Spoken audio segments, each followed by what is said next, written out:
What up, what up, what up? Welcome back, Team DWC. It's your boy TWP Popcorn. Y'all already know what time it is. Another day in paradise, aka 6 p.m. Wednesday or 10 a.m. Saturday and Sunday. You know, three options. So if you miss me and don't want to just be stuck off in a playlist, catch me when I'm live, either on Rumble or YouTube. You know what I'm saying? That's why we go with the Rumble Studios, so that way we can go live on multiple platforms and it's free. What you know about free 30, free 99, free with a vibe. Speaking of vibes, y'all know to go check out that big homie DJ is because he been dropping hella beats. And I mean, he's figuring out better times to post for y'all so y'all can have more vibes. You know, in case you ain't found that one song you just like to hear on repeat, he be putting the vibes together for you. Shouts out to putting them vibes together because that's an important part of the process. Shouts out to everybody on Rumble watching because I appreciate that part, right? Let me find myself in my chat. I have more vibes. That way, you see how I know how to pause. I knew the phone volume was all the way up. Fred, why didn't you cut the volume down earlier? Because I was talking. God damn it. Yeah, I'm actually in a good mood. Really good mood. Could be worse. Could be better. Something like paradise, right? We got some flower to smoke and a couple videos. And let's see. Welcome back, Team DWC. Cheers. What's that say? A ding somewhere. That's Rumble letting me know I'm live. Thanks for letting me know I'm live, Rumble. I had no idea. Yeah, we got a couple people on YouTube. So you know what we gonna do? We gonna get this stuff ready. Okay, I did close that window out. Can't have y'all seeing what I was actually looking at earlier. You know, it might have been some big money in the bank account. $5, Buster. Somebody bought me a coffee. Speaking of which, I think that somebody was Izzy Pop. Shouts out to Izzy Pop. She became a level 1 member. Appreciate that. You know, she gonna get her another video one of these days. Another one, you know what I'm saying? I gotta put together a good clip for her one of these times. She's gonna be like, oh, Popcorn, that was so sweet. Speaking of sweet, let me go ahead and drop her link since I'm talking about her. Okay, he said Silent Hill 2 remake is fire. Shouts out to GamePro. Y'all know to go check him out. Usually on a day-to-day basis. He's a gamer, as y'all see in the chat. You can't see the YouTube chat and you're on Rumble. Appreciate it. Go to YouTube. You can't see the Rumble chat and you're on YouTube. Appreciate it. Go to Mother Rumble. You see what I'm saying? This is why I let y'all know where we getting money at, so y'all can follow me. Y'all ain't gotta follow me. Just follow the money philosophy, right? Right. Shout out to OG Scully. Scully, I've been slacking this week, but I'll have that package in the mail to you tomorrow, and it should be there by Saturday or Monday. Hopefully, it's not an inconvenience, but you know how shit get, especially around here. Hell, it's always a headache, especially since the place that I have to go drop the packages off to, it's not close to the house, which if I'm not thinking about it, then I don't think about it. But I'll put that together for you tonight. Well, it's already put together. I just got to put it in a box and send it, right? Right. How you doing though? Hopefully you're doing well. It burned my neck earlier, which irritated the shit out of me. This nice caramel skin has got a little white spot right here. Yeah, it burnt me to the white meat for those that was wondering. Yeah, I had a little accident with smoking. Well, this is why they tell you not to be smoking in non-smoking sections because hell, I got burnt. Ah, no, I'm gonna send you some more hell, cause you know somebody wants something, you'll have to be ready. Then you'll be like, hey, bro, I'm gonna actually have to send you like $300. Hell, I sold half of that last dump you sent me, and hell, you know how much wax go for that shit. Hey, I got that good shit too. It can go for $40 a gram if you want, but we ain't talking about that. Y'all know to hit up the merch packs on the Buy Me a Coffee, and you can get whatever you like. Shouts out to that hint being federally illegal. Shouts out to Sue from the Bud Files. I see you trying to creep in here, Sue. You know what I'm saying? But anyways, what we got to do today? He said, I still got, I'm pretty sure you do still have plenty. Hell, I sent you a nice packet the first time. That's why I was like, oh, he said he running low. My dude, Scully been putting in some work as hell. I don't even go through wax that fast. Matter of fact, I need to refill my torch because it was running out of fluid when I tried to creep home on my lunch break today. Yeah, I creep home, give me a couple puffs in at lunch. It's a good thing I am not letting that get on me. Shit cold. Let's see.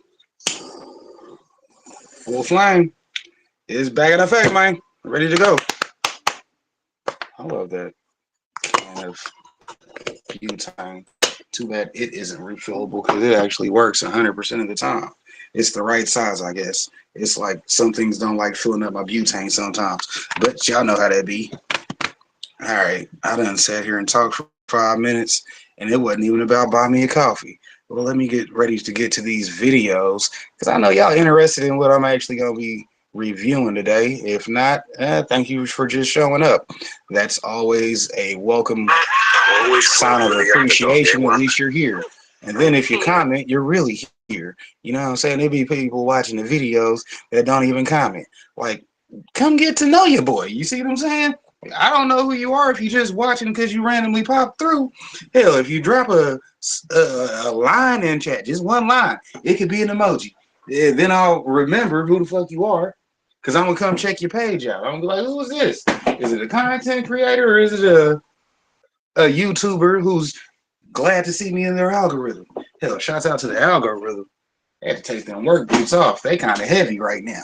I'm trying to be light on my toes. Shouts out to being light on your toes, because sometimes that's how it goes.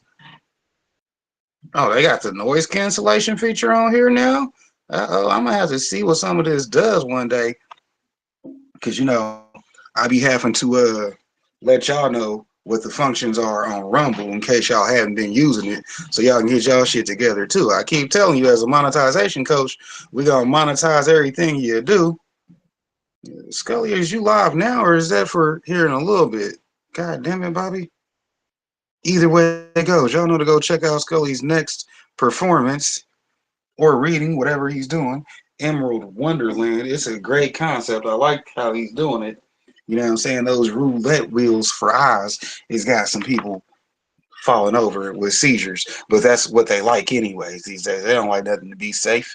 What do they say? It ain't safe. It ain't safe. It ain't safe. Hell, y'all know how that shit go. But anyways, let's get into these videos. And y'all know to leave comments in the comments. Remember, quitting drugs is viewed more positively than never taking them. Until we meet again! I need to have a disclaimer just before this video starts, just to say that this is for educational, documentary, and news purposes. Oh, that's what's up. To educate people. He got his work done and came to do some networking over here. I want to talk about sprayed weed. I want to kind of just sit here and have a talk because this is very important and it's a big thing. And I want to make sure that everyone is staying safe. And I also want to make sure that the UK as a collective kind of rejects this new era of sprayed weed. So there's 3 types of sprayed weed, and only one of which is actually popular in the UK at the moment. And to be honest, it's the only one that I really see being popular for the future. But again, I want to go through all 3 types here so that everyone knows what to look for. And like I said, so that the main new one, everyone in the UK just rejects, or at least people who watch this reject. So first of all, the type of sprayed weed that's already here in the UK. And to be honest, this type of sprayed weed has been here in the UK for a very long time. If you're a connoisseur or someone who has somewhat of a decent plug, you probably haven't seen bud like this for years. And what I'm talking about is spray bud to up the weight.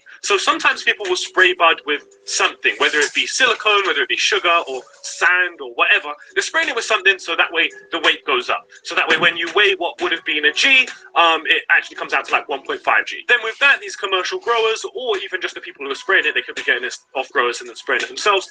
They're making, 50% more profit off of each bit that they're buying because, they bought an ounce, but then it turns out that ounce turned into 38 grams. So this type of bud has been a thing for a very long time. Like I said, if you're a connoisseur or somebody who has somewhat of a decent plug, you probably haven't seen bud like this for a long time because it's very easy to spot and you can only really sell it to people who don't know much about bud. It's super easy to spot. You'll look at a baggie and the whole side of the baggie will just have like grit on it. It will almost look like some trichomes have come off on the bag, which can happen sometimes. You can have natural bud that has sort of little bits of trichome on the inside of the bag, but it shouldn't be covering the whole thing. Like that shouldn't happen. On top of that, this type of sprayed weed will smoke terribly. So anyone who's ever tried even some semi-decent bud before would try it and be like, wow, this is the worst bud I've ever tried. So that's the first type of sprayed bud that has unfortunately been in the UK for a very long time, but as I said, it really hasn't been a massive thing for a long time,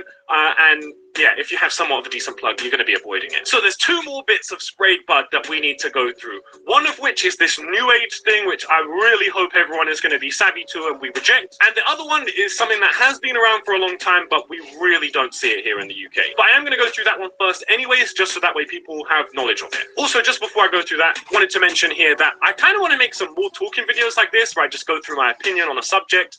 Obviously, a video like this, it's a very big subject. I would love to have this on my main channel talking about this. But I was thinking about maybe uploading videos like this on a second channel more frequently, like maybe every day, maybe every other day, about just like a topic that I enjoy. So if you want to see that, let me know in the comments. So the second type of sprayed weed, which this we really don't see in the UK, because I've mentioned this previously in videos where even a long time ago, I almost thought that this didn't exist at all.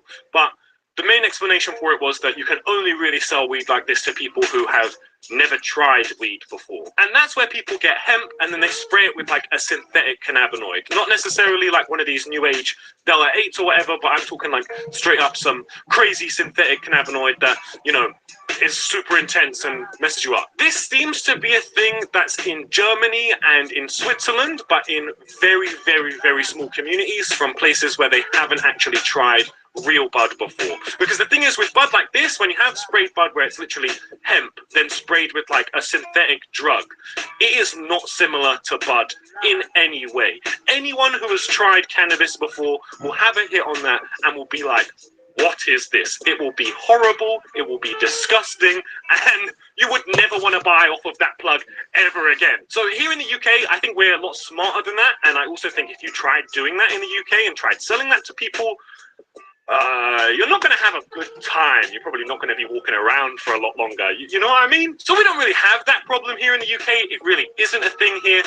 But yeah, in small communities where they don't really have bud and people don't really know what bud is, they do sometimes see that. So it's something to be savvy from if you're from a very small community. So finally, the new age of sprayed weed, which is kind of the reason why I'm making this video, because I really don't want this to become a thing in the UK. I don't even want to see it, really. And this is the new wave of sprayed flavored weed, mainly coming out of New York City. And essentially what this is, it's people getting cheap lemon cherry gelato, like $1,000 pounds. I've mentioned this in previous videos. Like if you're in California, you can get a cheap light depth pound of lemon cherry for less than £1,000. You can get it for like $600.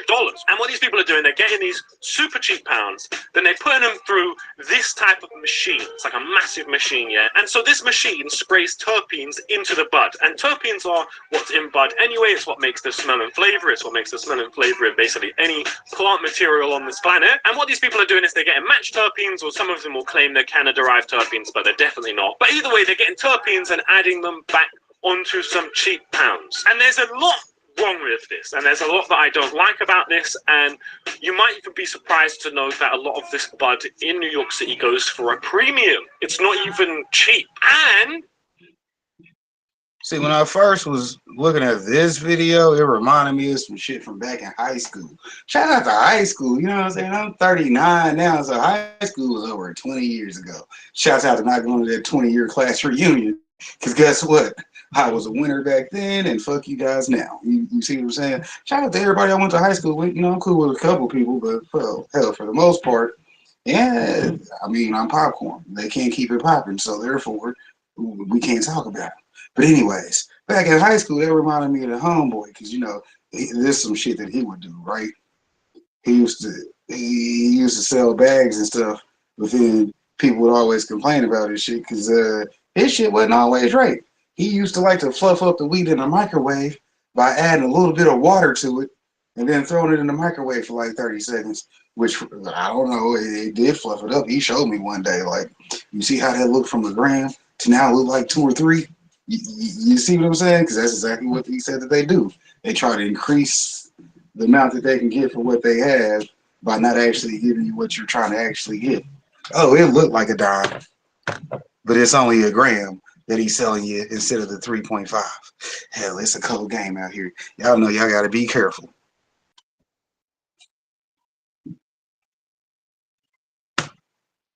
one of the most surprising parts about this is people are choosing to smoke this. So if you haven't heard about this podcast clip is probably going to explain this better than I could. So there is this community of New York that just smokes spray packs, and like they don't care that they smoke spray packs. What do you mean spray packs? Like they're proud. Like that spray for terpenes and Right, yeah. I'm playing dumb on purpose. oh, okay, yeah. So like, I know what- so it's I don't know if it's good bud or bad bud, but they're spraying it with like artificial terpenes that makes the bud smell like wild crazy, Like Fruity Pebbles and all this crazy Peanut butter. yeah, like craziness, right? Unmatched. But like they know that it's sprayed. Yeah. They smoke it. We had this guy come to the table at the last roller smoke. Starts opening jars to smell them, and he opens. I think it was the wook at first, It was. the wook repellent, Yeah. and he smells it. And he's like, "Oh, this smells like real." I was like, we were like, Huh? we were like, What? "Are you joking?" Like, I didn't know how to respond. I'm like, yeah, like we're not smoking that spray pack. Like, oh, nah, I smoke sprinkles. That's all I smoke. I was like, what? we were like, Is going It's on huge, here? to be clear. It's huge. It's Yo. a huge part of the market. Crazy, and that wasn't the first time. So in New York City, you actually have people going out of their way to buy fake bud that isn't even real for the fake flavor, and they're He said, I hear money you on the coughing. Of free course you vibes hear me for them. coughing. So I'm sure a Hell, question a I'm lot of rolling people up have right in mind now. is it dangerous? And for the most I have part, to buy me some more no. weed too. That's if these people are using normal just Then terpenes. again, I Like if could they're do using it. terpenes, whether they can or whether Sample they out of that harvest I match, had regardless, last month. it should be Why would I buy safe. weed when I have However, harvesters? you I don't know. I be know doing some if shit most sometimes. people I are like a using variety. terpenes. You don't know if And they're what I'm using smoking some ain't good, so I'm gonna random need something food else. grade Is what I'm flavoring, saying. right? Which wouldn't be good for you to It's smoke. cool, And I'm but it sure ain't another what I question a want lot it of to you be, guys right? are asking is, well, how can you know if it's sprayed with a flavoring? Like a lot of bud smells pretty good and smells pretty strong. How can you know? You ain't gotta Well, tell this is me. the problem.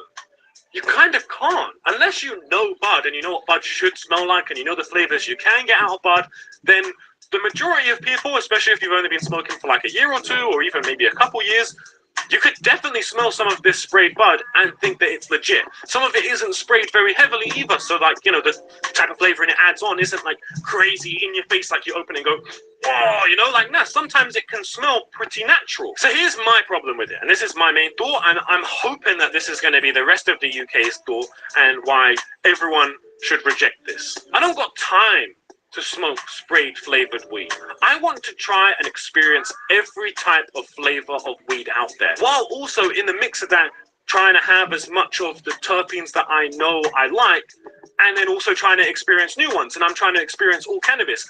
I don't have enough time in my life to waste a J on a fake flavor that doesn't even exist. Like, bro, I could have been spending that time with that J on a flavor that is actually good and that's actually real and that expands my palate and makes me understand cannabis more, you know? Like, it just seems like such a waste of time and money, and I don't want that. I want real bud. I want to experience bud for what it is, and especially if I'm paying a premium for flavor. The reason I'm paying a premium for the flavor is because the genetic is amazing and the grower is great. Not because some guy in their bedroom decided to add a flavoring onto it. So look, people, if you see this sprayed bud, any sprayed bud, reject it. Don't accept this, and don't let the UK become like New York. Subscribe. Yo, I forgot to mention two things that are very important, so I just thought I would add them in here. Number one is what to look out for if you're trying to avoid these spray packs, and the only real telltale sign is if a brand drops like 10 different flavors and they're all stuff like marshmallow, apple, banana, like, you know, all stuff that can just be synthetically made. And then when you look at it, it's all just looking like LCG, like the same LCG. It's going to just be LCG sprayed with the flavor. And the other thing I wanted to mention, which I totally forgot, is I don't have any problem with somebody themselves having some bad bud and then deciding to get some terp spray and trying to do whatever with it, whether it's on their J or on the bud or whatever. That's your choice. You know, but I don't want other people to be making that choice for you and then pay a premium on it. Is it a Rhodium spectacle? Spectacular? I don't know. But very cool. I mean, look at that. Just look at that. It's any bud. The smoke weed thing is a weird one because it's I was like many surprised to learn this. I'd be curious what your thoughts are. I'm not a cannabis smoker. I just never really liked it.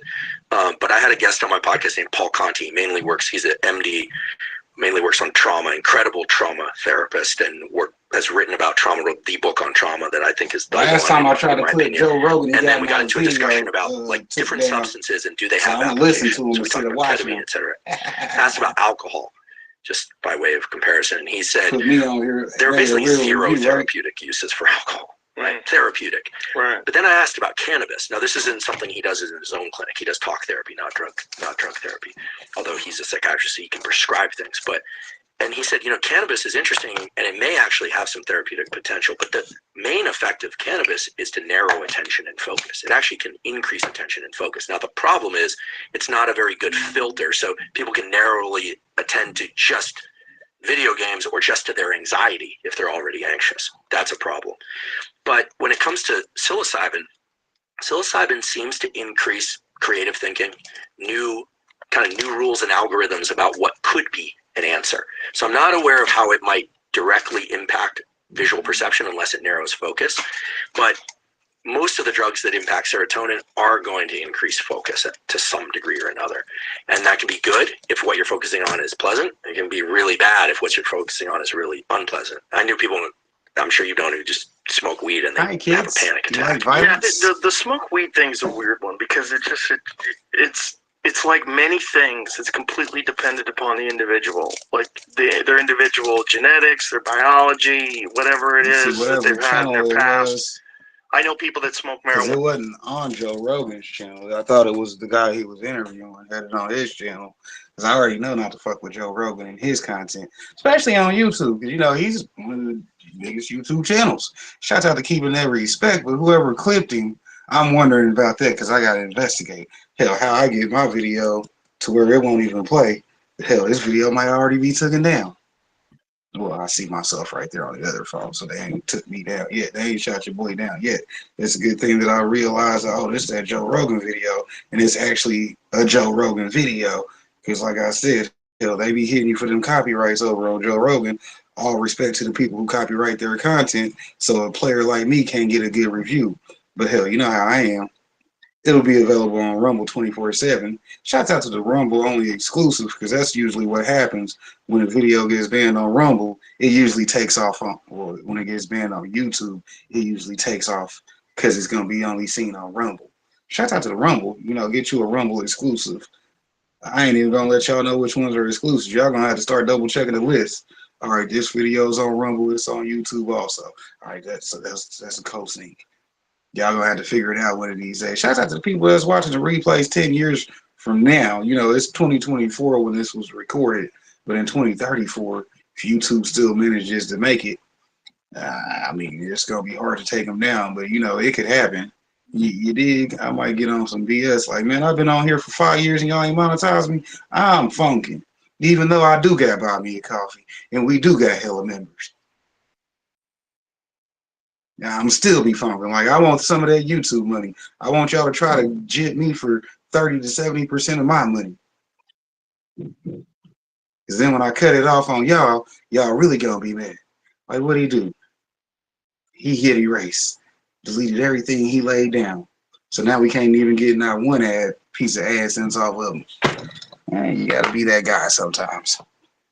It's 2 minutes into a 5.5 minute video. Let's see what the hell he got to say. And they're high functioning. And I know people smoke marijuana and they don't get anything done. And I don't know if they're related. Those two things are related. I think people who generally have drive and discipline, marijuana gives them a break. It gives them a nice little rest stop. And I think that's probably beneficial. And I also think it makes you a little kinder, a little more compassionate, a little more sensitive, which is probably very beneficial to someone who's hyper-focused. Like people that are like type A personalities and trying to get things done all the time. You smoke a little pot and you're like, what am I doing? Y'all make sure y'all get y'all networking and go visit Cooking with Love and More. Bro have you over there entertained, watching cooking videos, guns, kids at the fair, all types of shit. Hey, it says Cooking with Love and More, and he's not just a gun channel. Whenever you see all those gun shorts, I know some of y'all be getting afraid. Oh, that's another black dude with a gun. You expect to see more of that. Hell, we have Second Amendment rights in this bitch. I'm about ready to get mine back because, I was a convicted felon, But now they saying you can go ahead and start back carrying, Mr. Harper. We need you to feel like you're safe. Because when you don't feel safe, that's when people actually get fucked up. You know what I'm saying? Hell, I'll fuck somebody up with these hands, but I'd rather shoot you in the ass to let you know I wasn't playing with you. Because when them hands get to going, oh, no, they don't stop. Because first I got to beat you up, then I got to get the shovel, now I got to dig the hole. We ain't going to talk about that because, Friday the 13th coming back around. Oh, that's the OG Sir Early, man. He said he got me on the big screen. I appreciate that. We sitting here smoking, going over some of this cannabis information because, it's probably some hemp information too because, we deal with legalized hemp. I'm watching a Joe Rogan video. That's why I'm not flipping the screen because it'll definitely get flagged later on. And y'all know how I am. I hate putting in all that work, putting down a 2-hour live if it's a 2-hour live. And then they want to tell me this video cannot be shown on YouTube. I don't care if it can't be monetized because, hell, we got to buy me a coffee for that. What's that buy me a coffee about? That's our personal YouTube monetization without YouTube getting that 30 to 70% of my bread because I like more of my bread. I don't mind cutting you in, okay?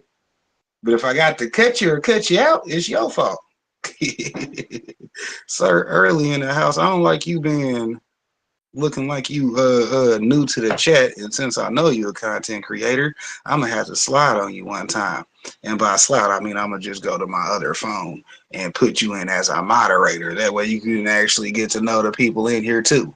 Shouts out to you getting your subscriber goals just from knowing Popcorn. That's one of the things I do. You know what I'm saying? That's part of the network. And we a monetization coach on a low, a scammer on a real. We ain't scamming y'all though. We gonna scam the people that are needed to be scammed because they got it coming. Shouts out to Punishment 2025. The homework routine is coming through. Shouts out to that funding for the homework that got approved. They can't deny the homework budget, right? Apparently not. Joe, I said talk to me, Joe. You over here pausing. Fucking relax a little, and then you get back to it. You're all right. I think there's a great benefit to that. But I should also say that it's very popular in the jiu-jitsu world. Oh yeah, I always thought that had something to do with the kind of creativity part of it, like that you can't plan jiu-jitsu. Right. You have to improvise. Yeah, it's like jazz. In a lot of ways, there's definitely that, but it's also the focus thing. That you're only thinking about that. Like while you're rolling, you're really only thinking about rolling. While you're smoking cannabis and then rolling, you're hyper focused on it. And physical strength, you find you don't feel lethargic or anything. No, not at all. I actually enjoy it.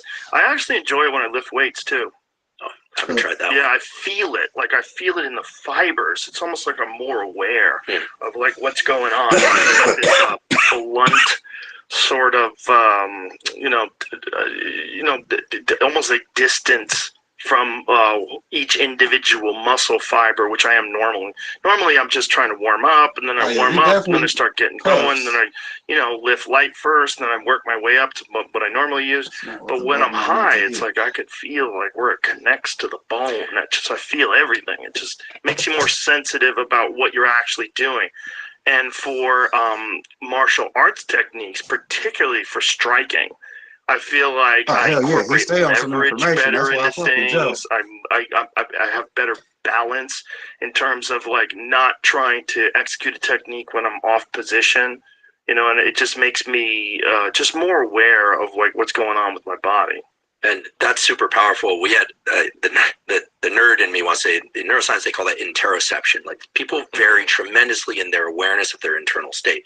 You can know if you have a high or low degree of interoception by trying to count your heartbeats without taking your pulse. Some people can just do that. It's a skill you can build up over time. This is great for some people, but some people are highly anxious. It sucks to have a lot of interoception. But we know, of course, that the mind-muscle connection is really powerful. And it's not just mind-muscle connection as a neuroscience thing. The reality is that from peer-reviewed studies that if people focus on the contraction of a muscle during resistance training as opposed to moving the weight, right, something that's hard to measure if they're actually doing it, the strength and hypertrophy gains are much greater. I think it's like a 15%. I had Andy Galpin on the podcast, and he would know the exact number. But I always wonder about this, like in gyms where there are mirrors and people are watching themselves lift in the mirror. I mean, you're exterocepting. You're not focused as much as you could on the actual feeling. So, there's always a weighting between exteroception to the everything beyond the confines of your skin and interoception. And if cannabis allows more interoception, you can imagine that those workouts would be more effective. What up, Six Bows? Really good to see you. Pick a strain, whatever you want, you can get.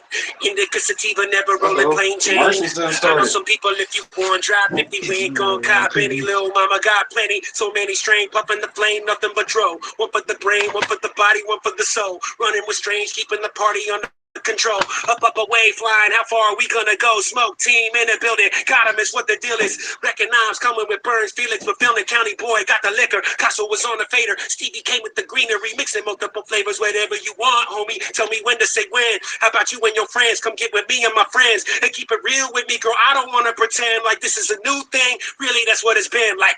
Yeah. Y'all see bro in here talking about we got the other day I was picking seeds out of a tomato, which is what I do in my free time, and I was like, man, there are more than 200 seeds in here. This farming.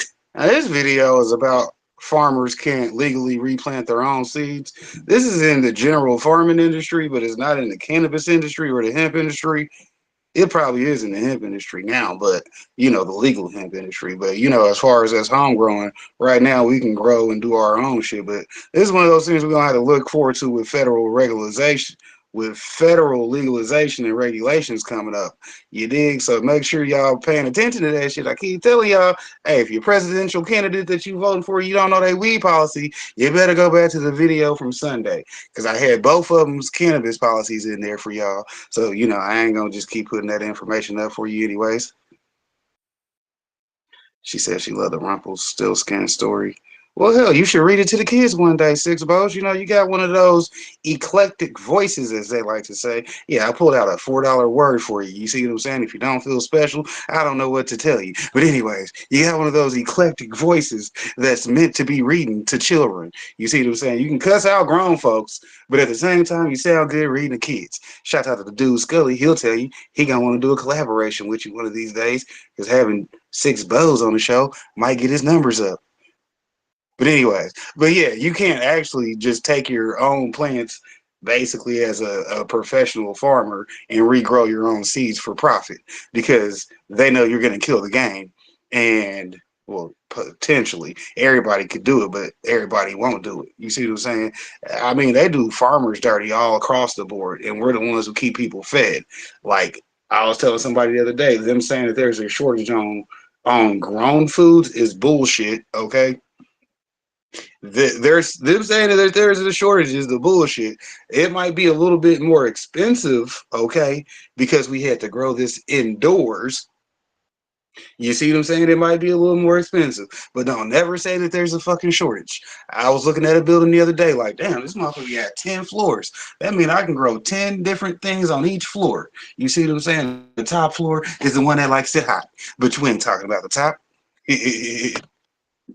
Stuff is for chumps. If I planted these 200 seeds, I would get 200 tomatoes. And if I planted the seeds from those tomatoes... Well, Sir Early, my take on hemp cigars is this clear. Wild hemp naturals. That's the only thing I smoke.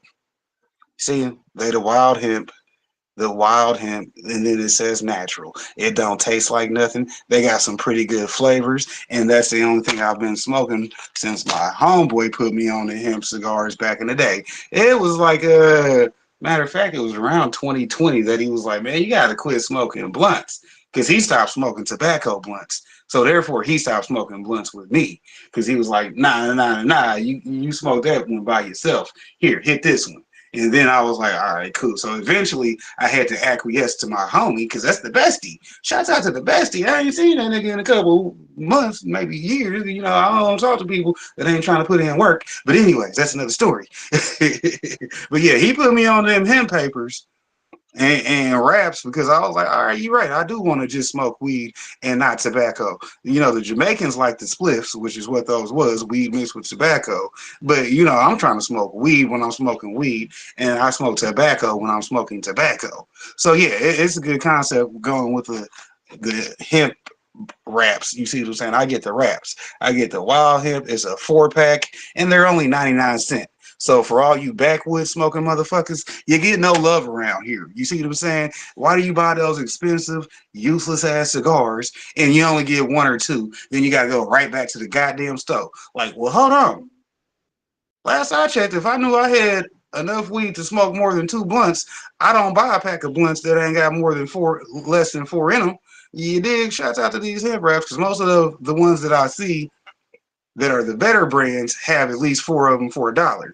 You know what I'm saying? They might have went up to $1.19, $1.39 even now, but they really trying to get their money up because they ain't no longer playing with y'all. Yeah, hemp wraps all the way. I would have 4,000 tomatoes. Do that 4 more times, and I'd have 320 billion tomatoes. Sell each of those tomatoes for $10 at the farmer's market, and boom, I'm a trillionaire. But then I learned that there was one little hiccup with my plan. Farmers don't replant their own seeds anymore. They just throw them out. Why? Well, according to the official manual for defending billion-dollar agriculture companies, saving seeds leads to all sorts of crazy problems like reduced crop yield, susceptibility to disease, and, quote, you getting dumped by your girlfriend for using seeds every year like a dirty loser farmer instead of buying Monsanto's new tricked-out seeds with all the latest features. But I'm not sure that's a reliable source since the last 80 pages are just the words maniacal laughter over and over again.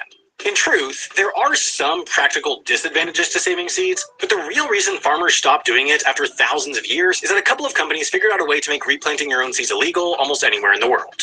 How do they do it? Well, it's a little complicated. You see, saving and replanting seeds has been an important part of farming ever since farming was discovered by William von Farming, pictured here. But that practice got more complicated in the 1930s when we decided to invent inventing plants. Of course, humans have been cultivating new breeds of plants for as long as we've been growing them, but there was one huge problem with that. No one had gotten filthy rich off of it yet. So, in the 1930s, the U.S. federal government passed the hemp is Plant definitely Patent grown. Act, See, and for the first time anywhere in the world. Now, the difference between regular cannabis plants and hemp plants is hemp plants have more of just the plant itself and not the buds. It does bud and everything once it flowers, but it's more of just the stalk, the stems, the leaves, and the actual plant product. So then the actual regular cannabis products, it actually focuses more on producing just the buds versus the plant. So you could have a short plant with a lot of bud, and that would be regular cannabis, but hemp likes to actually get tall because it's only just the plant trying to grow up and get as much light to feed whatever greenage it is having in the leafy area. Oh, it's the same sick minds, Corey, that want to control us. Hell, that's why they don't let us do what we want. They tell you the government is supposed to be there working for you, but guess what we are? U.S. citizens, aka the richest slaves on planet Slave. People could legally claim that a plant was their intellectual property. Of course, this didn't apply to naturally occurring plants. You couldn't just walk outside in 1930 and claim that grass was your idea. God filed that patent 55 million years ago. To patent a plant, at least in the United States, you have to prove that you cultivated a distinct. Let me get past this video, and are capable then I'll talk with you, sir. Early, I'm gonna talk with you. We're gonna chop it up. This is what we here for. And has a picture of a plum. I don't know what more you would need. Now, at first, this patent law I don't want to keep pausing during this part. It's kind of important. Up until the important. 90s, there were only 120 patented plants, and farmers didn't generally grow or harvest them. But that all changed when a little mom-and-pop industrial chemical manufacturer called Monsanto had the wise idea to shift their business model from selling plant poison to selling plants that couldn't be killed by their own plant poison. These Roundup-ready crops, mostly soybeans and corn, quickly took over nearly every farm in the US and many more around the world because it turns out that not dying from weeds or weed killer is an important trait for crops to have. And Monsanto's not the only one. A massive proportion of crops we eat were invented and patented by some company designed to be more reliable or more resilient than other breeds. But here's the kicker. Growing a patented plant is, legally, the same thing as manufacturing any other patented product. It's like a restaurant making a Big Mac or a factory making a Rick and Morty body pillow. Basically, these companies decide who can make their product and exactly how much of it they can make. Anytime a farmer wants to grow a patented plant, they need to sign a contract saying they'll only grow the seeds they purchased, and they won't replant or give away the next generation of seeds. It's kind of like like if your can of Pepsi magically refilled with Pepsi after you were done drinking it, and then Pepsi was like, hey, what the hell, you can't drink that. You have to throw that out and buy a brand new can of Pepsi, especially because you're the only person on Earth who intentionally buys cans of Pepsi. And even though these patents are mostly held in the US and Europe, Article something of the Thingy Accord means you can't replant patented seeds in any of these countries, so unless you're trying to get rich growing genetically modified beets in Eritrea, you're pretty much screwed. But Sam, you might be saying, if this is such a big problem for farmers, why don't they just grow non-patented plants? I'm a stupid loser and the only way I can make myself feel better is by sowing dissent in your comments section. Well, setting aside the fact that it's pretty hard to keep your farm afloat with a farm that dies when you look at it the wrong way, there's also the worry that you might end up growing patented plants by accident. After all, farms accidentally cross-pollinate nearby farms all the time, but it's hard to know how much of that pollen has a big scary contract on it. That is, of course, unless you're one of the hundreds of private investigators that these seed companies hire to spy on farms and look for people to drop lawsuits on. Now, this accidental patent infringement stuff is a thing that organic farmers seem to worry about a lot, and some even sued Monsanto because of the possibility that it could happen, but there don't really seem to be too many cases of seed companies cracking down on unsuspecting farmers. There was this one guy in Canada who got sued and claimed it was an accident, but it turns out his field was 95% Monsanto canola, so I don't know about that one. Look, sorry, but someone has to defend these giant corporations, okay? I mean, someone besides their hundreds of lawyers. Now, even though this racket might have ruined my tomato scheme, here's the silver lining. Patents don't last forever, unless you're Disney. In fact, some of Monsanto's earliest patents, like their soybeans, have already expired and opened farmers up to sell, plant, and replant old Monsanto seeds without the seed cops breathing down their necks. But that is, of course, not the end of this story. This is a really complicated topic with a lot of far-reaching implications. And as a purveyor I be finding information all the time, Corey. That's why I share it. I might not be the best person to get into the nitty-gritty. For that, I'd recommend checking out Bartow Elmore's Seed Money, a book that you can snag for free with a subscription to Audible. Look, I love reading in theory, but these days the only way I can finish a book is by plugging it into my ears. Whether I'm driving to work, doing laundry, or suffering through a long plane ride, Audible's massive streaming library of free audiobooks has made the monotonous moments of my life relaxing and productive. Plus, if there's an audiobook you want that's not part of their streaming catalog, you can snag an extra title for free every single month, and you keep it forever. And if audiobooks aren't really your thing, Audible also has a collection of killer podcasts like Donor 9623 and Deepest Dive. Best of all, HI viewers get to try Audible Premium Plus for free for 30 days, which includes unlimited access to their Plus catalog and a credit to get any audiobook, which you can keep forever. Just click the button on screen, text HII to 500-500, or head to audible.com/HII to sign up for free, and you'll be helping support HII while you're at it. All right, so since we through with that video now, I can answer Sir Early's question because bro trying to chop me up all day. I appreciate that, but you know, I was in the midst of a video and I had already paused a couple times, so I'm trying to get that piece of information to y'all. One time for the nation, right? We trying to flip and spread the information. But as far as Broski's question, bro asked, let's see, what was the question? It said,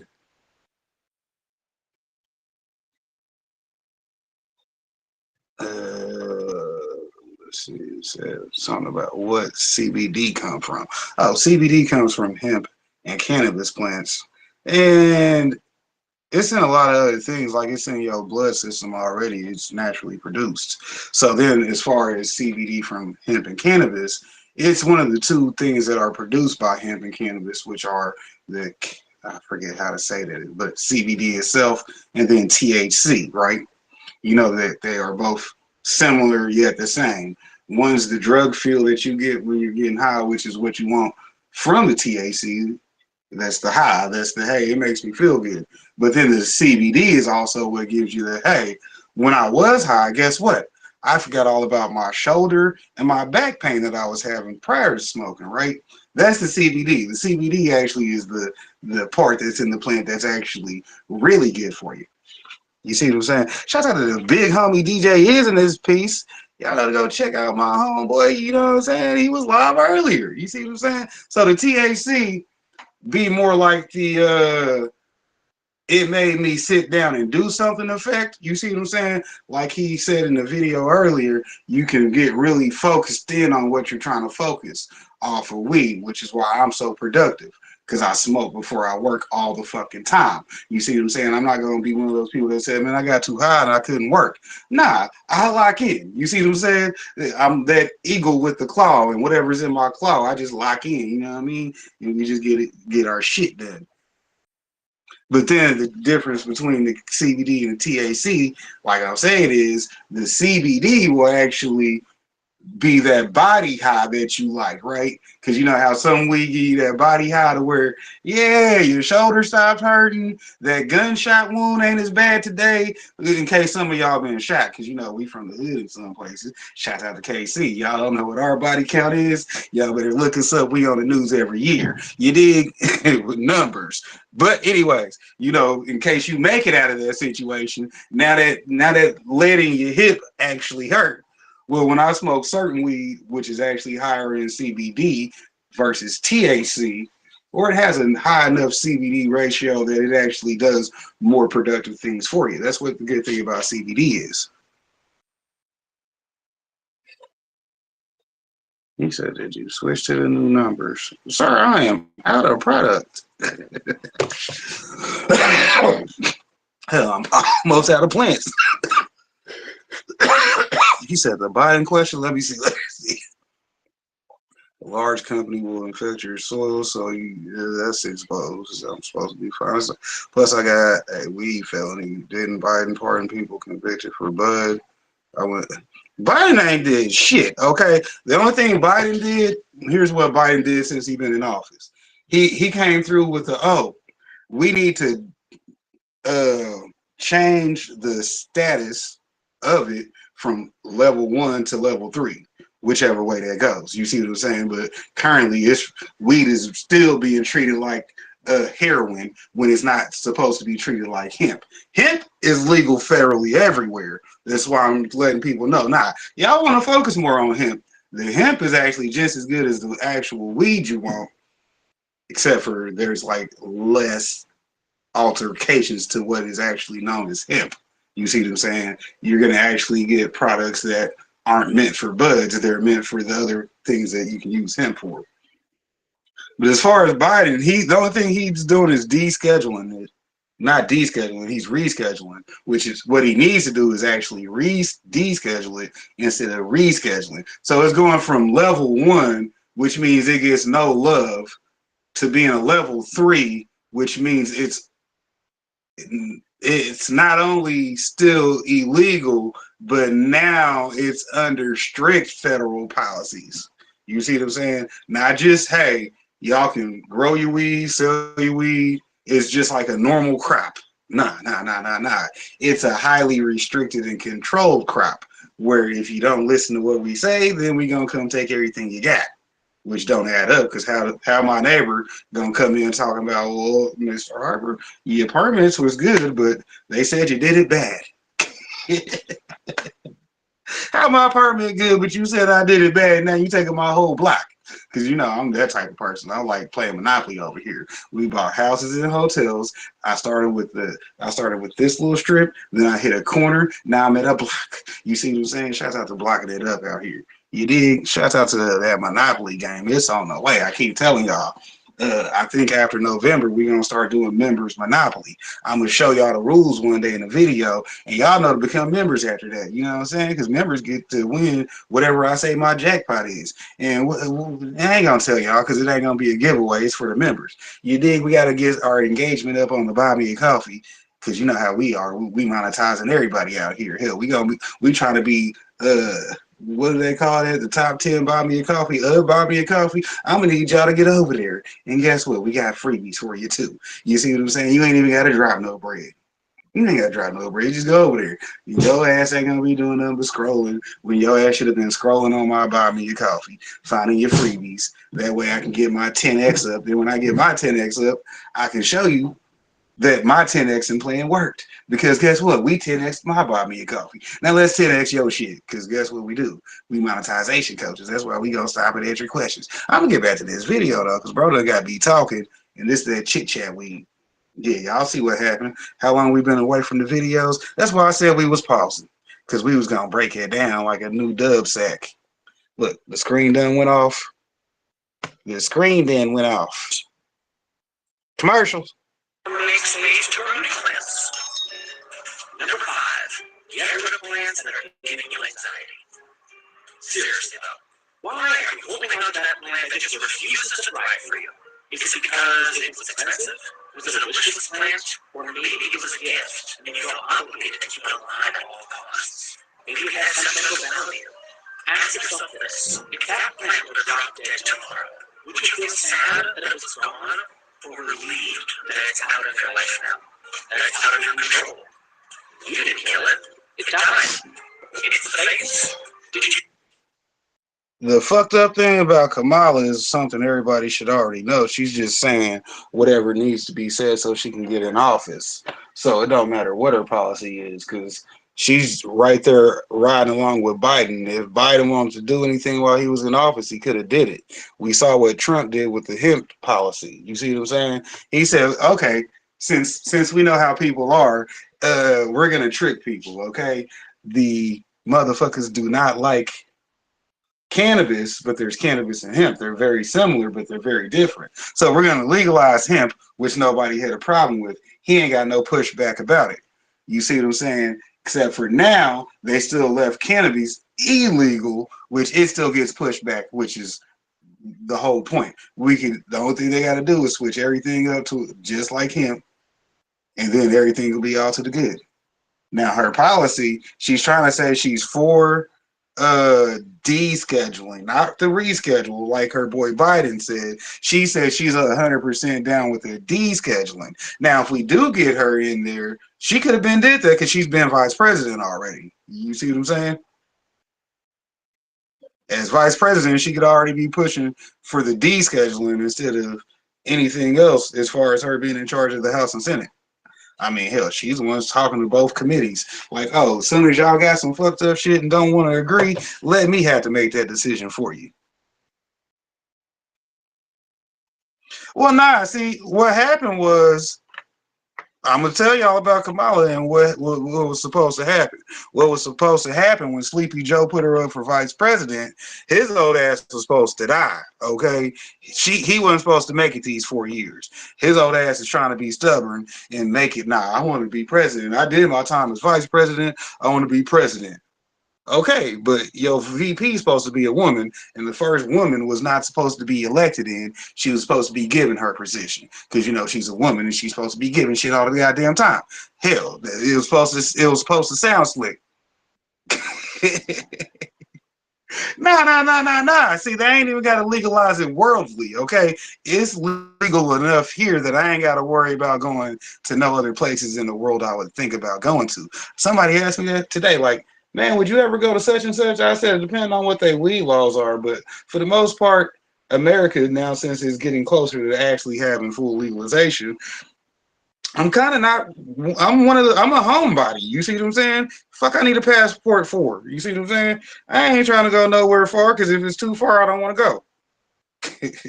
You think I want to be on a plane where I can't smoke for 7 hours? Hell nah. The weed head in me says sit your ass at home after you go to work. The good thing about going to work is I don't smoke while I'm at work now because, we don't never mess up the weed money. You see what I'm saying? We don't mess up the weed money. You know what I mean? The motherfuckers be like, well, why do you want the job? Because the way my weed money is set up, I'm trying to keep that up. Hey, I be trying to keep that shit up. Let's get back to this, though, because you know how I am. I can sit here and make myself laugh for hours, let alone people.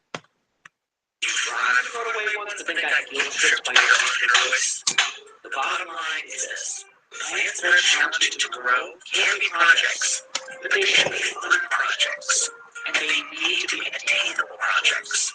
There are certain plants I've tried. Can't go there. Fuck them. I don't care how many Bugattis are parked outside. With Paradise sponsors. In the bustling city of Newsville, a group of extraordinary individuals has emerged, known far and wide as the superfood parents.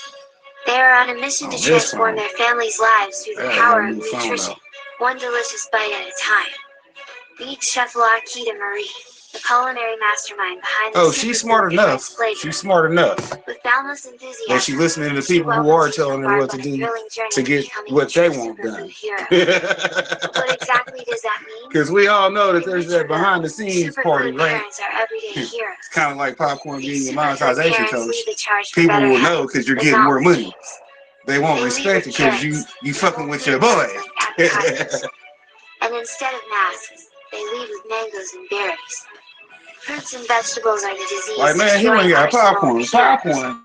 Oh, hell nah. Disease destroyer superhero for you. Popcorn that is gonna keep you with some money because he gonna want 15% back. Yeah. Are you a veggie vixen? I didn't get you $1 million when you only asked for 100,000 for no reason. Loved ones thrive on a diet rich in fats. Need 100,000 for it.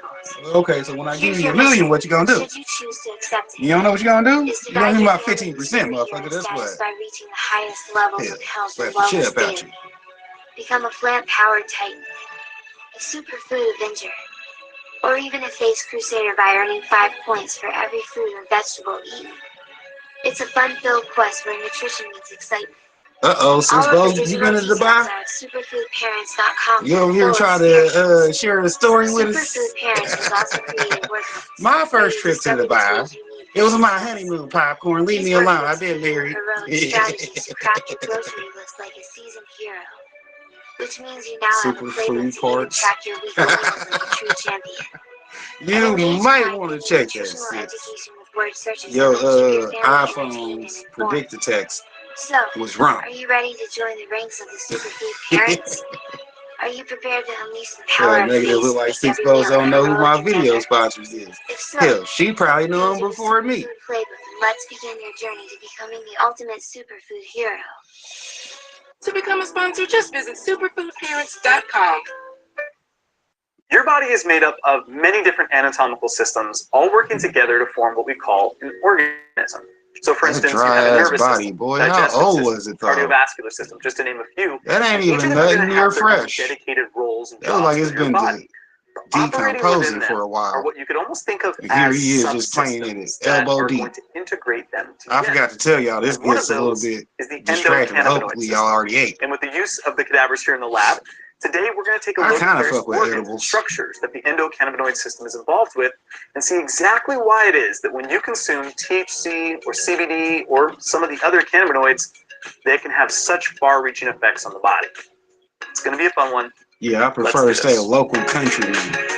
I've been around a lot of parts of Missouri. I know every damn near town is composed of cannabinoid receptors as well as endogenous cannabinoids been in a few and states enzymes that are going to create and break them down. Now, in today's video, we're only going to be focusing on mostly just be in Missouri, Oklahoma, a little bit in Kansas. There are going to be plenty of chemical reactions occurring during this entire process. Been out in Illinois for a minute. Let's go ahead and begin with the cannabinoid receptors. Hell, my goofy-ass wife had a job out there. We're going to take a look at the human brain, and that's exactly what you're seeing. I gotta go do training in Illinois. You fucking serious? Now, if you could zoom in and zoom in and zoom in and zoom in onto the surface of the brain, what you would see would be millions, if not billions, of neurons. I fuck with edibles though. Cells of communication. It just depends on what it is. Now, if you could zoom in onto the surface of those neurons, leftover plant matter that I need to make into butter myself. Now, receptors, which that's a video, and I do need to make it. That might be my Thanksgiving video. Better with popcorn. Where the receptor would be the lock, and whatever's going to bind to it would be the key. And when that occurs, you're going to get some kind of reaction with the cell. Well, with cannabinoid receptors, what's going to happen is when the cannabinoid binds to them, that is going to initiate, or at least modulate, Don't steal my shit. The release. We got to come out with the popcorn knockoffs before he get his products. You know, he does have a business. Shout out to the website. Serotonin and glutamate. So when cannabinoids bind to them, that is actually going to modulate how those are going to be released. And that's going to be pretty important. But in terms of cannabinoid receptors, there are two primary ones that we're going to be focusing on. There are more, but the most well-studied are going to be CB1 and CB2. That stands for cannabinoid receptor type 1 and cannabinoid receptor type 2.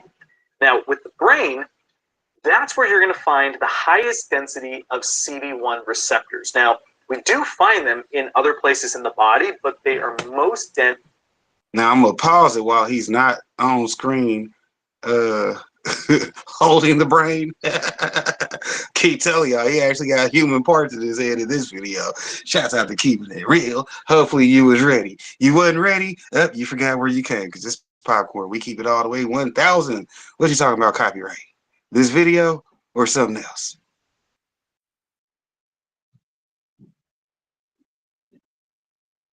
Uh-oh, big bro Bear in the building. Yeah, I'm okay with not leaving the United States because somebody was saying, well, you got to do such and such to get a passport. I said, damn, that sounds like some bullshit. America's definitely like running slave planet because they're making it hard for you to do things that you have God-given rights to do. I got to get a passport to travel? Fuck you in your couch. Hell, when I leave, I am not coming back now. Hell, the fuck I want to be here paying taxes for? I'm gonna go fucking take this little $50 over there, find me a fucking tent at Walmart over there, because I know they got one. Walmart said they worldwide, baby. One thing we gonna do is go find us a tent, baby. This is a tropical environment. I ain't gotta do nothing but make sure it ain't too wet in the spot that I put the tent. Leave me the fuck alone. Shit, going camping. Y'all like camping? Huh? Y'all like camping? Here in the brain, and even in the brain, there's definitely got to get that copyright for the butter. So this highly folded region, yeah, now I remember. See, I say so much shit, I be forgetting sometimes. And you're gonna find a ton of CB1 receptors here in the cerebral cortex. But if I actually flip the brain over, when we look at it from this midline view, this region right here doesn't really look like much, but this region is what we call the hypothalamus. Here, you are also going to find a lot of CB1 receptors. You're also going to find CB1 receptors here in this really cool looking structure called the cerebellum. But this is where I want to stress the point that there's going to be, because he said it looks really cool from the inside. Your cerebellum is not going to have the same amount of CB receptors as rodents. And this is important because the cerebellum is actually going to be involved with motor control. But with rodents, when they partake of cannabis, or cannabinoids, I should say, their motor control is extremely affected because they have a higher density of CB receptors in this area as compared to a human. So even though motor control is going to be affected in human beings, not to the same degree, meaning you actually have a higher density of CB1 receptors located in the cortex of the brain than you do the cerebellum.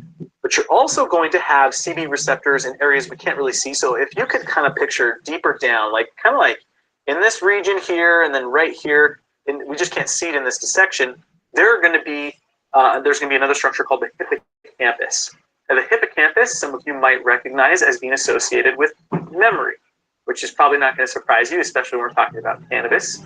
There's also going to be other structures that are going to be still working night shifts so early, which are going to belong. Now your ass be getting off when I be getting up for work. I be like, oh, the bro's just getting off because he gonna hit the live one time. A lot of different things. Yeah, they do definitely be getting high off controlling people. As well as I mean, memory. Hell, I'm addicted to power, but you know, it consumes the wrong people. I started off the wrong people, so it did never consume me. I just enjoyed it. The type of it's like good blunt. The density of the receptors located in the brain. It's no secret that biology. So I tell people, I'm like, what do you say about? I chose to make a career out of understanding biology. What do you say about the OG? He said the OG been putting in dirt for so long. He just like to see other niggas get they turn in. Hey, it's your turn to shine, young G. You know what I'm saying? I'm gonna sit here right with you and put you in that window with fucking Smokey and Debo. Craig, keep watch. Man, I ain't robbing no house with y'all. Keep watch, I see it. Yeah, we go to this house. Smokey finna give me this $200 from his red bedroom, and then he gonna have a story to tell later on to his kids, because that's what it's all about. You gotta have stories to tell the kids. So when Six Balls is sitting here reading random hood tales from 2025, a book written by whoever wrote it, I gave y'all that one. That one's not gonna be copyrighted. You see what I'm saying? They could have that one. Yeah, just put random hood tales in a book and then pay $6 to read it. Y'all gonna make a bag off of that. $6, I'm gonna get you a Chat GPT. I might have to invest in that company myself. We might just have to take flight. What happened? $6 was reading these books that I had Chat GTP write for, and next thing you know, hell, that YouTube channel bopped because for some reason it was popular. Well, I pulled a Dr. Dre. We gonna take this good beat, and then we gonna mix this fire wordplay. You dig? Shout out to the word players. Some of y'all don't know about that type of shit right there, boy. Y'all listen to mumble rap. Too many uhs in the verse. Too many errors in the verse. Yeah, I almost fucked up, but players catch that shit. You know what I'm saying? We're gonna keep it moving. Hell, if you want to hate, leave a comment. Replay game. I really do enjoy finding the limits of our knowledge because it reminds me of how much mystery there still is in this universe. But look, the scientific frontier is still very much alive. That's why I'm excited about the sponsor of today's video, CuriosityStream. CuriosityStream is a streaming service for nerds like me. They have thousands of documentaries looking to show the beauty of our universe as well as the mysteries that still exist.